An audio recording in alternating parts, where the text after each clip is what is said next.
Thank you so much for supporting me by being a Patreon member. Remember to share this video with your friends and family. Even though they're not a Patreon member, they could see this video if you want to share it with them, because if it helped you, it might help them.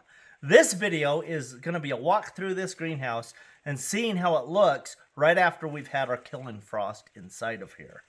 So I divide all of my food crops into two groups. The warm weather crops over here and the cold weather crops over here. And the only thing that differentiates those two groups, in my mind, is that if you get a frost down to 32 degrees and things freeze, the warm weather crops stop growing, they're dead. The cool weather crops or winter crops, they keep growing and they're fine. And there are more crops that are cool season crops than are warm season. So we're going to go through here and we're going to see what's alive and what's dead. Here's the strawberries right here. They're doing very well. They're doing so good and it's so exciting we made a separate video about these. But they're doing just fine. We can have strawberries throughout the winter. Not a lot of strawberries throughout the winter, but we are going to tag the ones that keep producing in cold weather.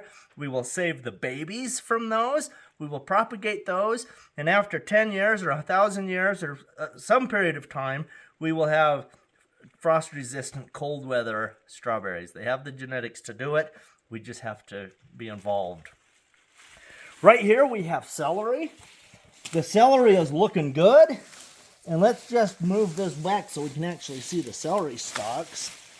But we have these beautiful stalks of celery coming up here. We planted this way back when. And if you look right here, see right there where I cut off the big one? And now I cut it off right here. And so there was a big, beautiful stalk. And now a new one is growing up next to it. In fact, there's a couple. That's a stalk. So that's a clump that'll turn into a whole big one. That's a big one. There's like 3 or 4 right there. So that's kind of how celery does. If you cut off the biggest one, more will come from the roots. So the celery's doing good. We can grow this 12 months of the year. As we come down here, we have our parsley right here. This is a flat-leafed parsley. And this is a curly-leafed parsley. So the parsley is looking really good at this time of year. This area right here where I've been taking the weeds out, this had brassicas in it. There were cabbages and cauliflowers growing in here. And now it's ready to plant to other things. And I'll fill this with lettuce. But look what we've discovered right here in the winter time. We have mushrooms blooming right now in the middle of the winter, single digits outside, and the mushrooms are as cute as they can be.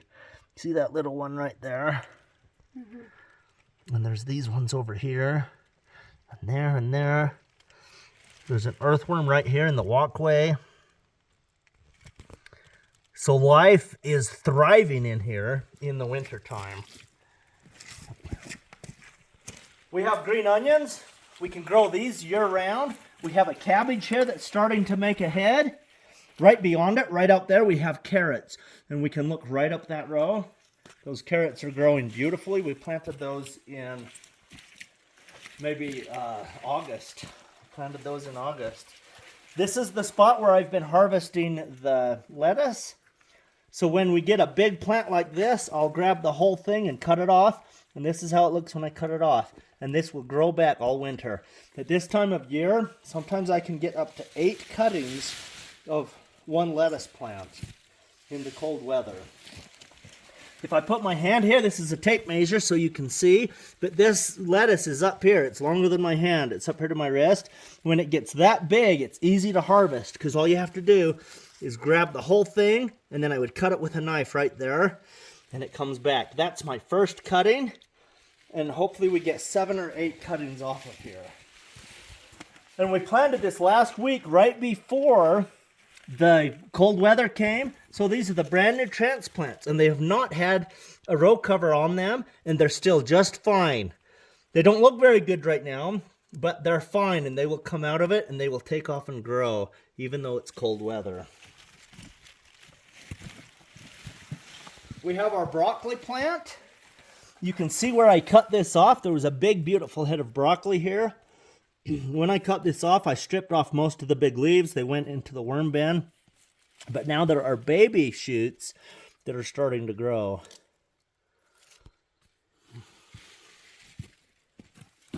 Right here we have a cauliflower, and it's growing, it's thriving in the winter, but something's wrong because the cabbage loopers are eating it. So the secondary metabolites are not turned on in this plant, so we're having some pest resistance. If you look at this leaf here, look how much the cabbage loopers have eaten that. So what we need to do, if the plant doesn't have resistance of its own, we would never save seed from it because we don't want those kind of genetics.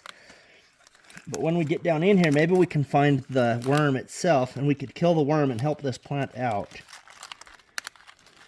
But down under all those leaves right there, see how this is curling up? All these little leaves are curling around. If we look in there, we will probably see a baby head of cauliflower. So there it is. You see that? Hidden down there? Yeah. So good genetics because it's wrapping the leaves around. And it's keeping the leaves around it so the sun doesn't hit that. That will create a beautiful white head of a cauliflower. And over here are some examples of the broccoli that we've harvested. Again, this is where we cut off the big head. Most of the heads were about 6 to 8 inches across, and now new heads are coming out. So there is a lot of food in here. Let's just, let's break the rules and come running right across this garden.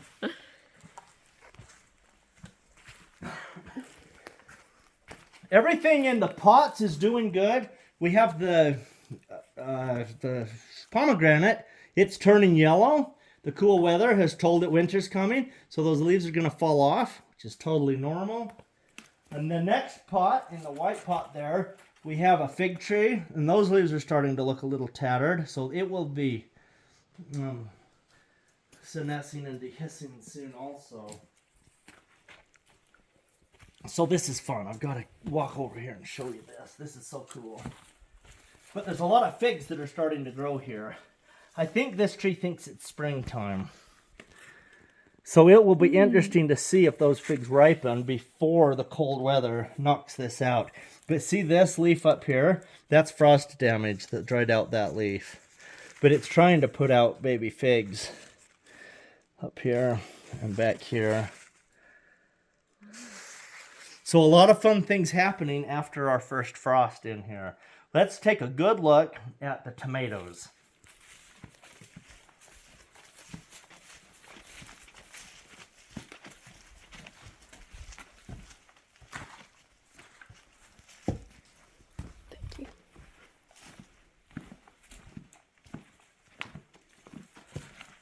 If my greenhouse gets down to 32 degrees and the tomatoes don't die, I don't say it's a killing frost. I don't go by the temperature. I go by what the tomatoes do. But when the tomatoes last week, they were up here, a big jungle, they were up this high, and like this, these vines were way up here. They were up, and now they have fallen, they have drooped. In another few days, these leaves on here are going to be completely, they're just going to start drying up and rotting. They'll either dry up or they will just kind of mold and rot in place, depending on how much humidity is in here. Here's an example of some that are starting to both mold and dry up. It stays pretty humid in here in the winter, so there's a lot of molding that happens before things dry up.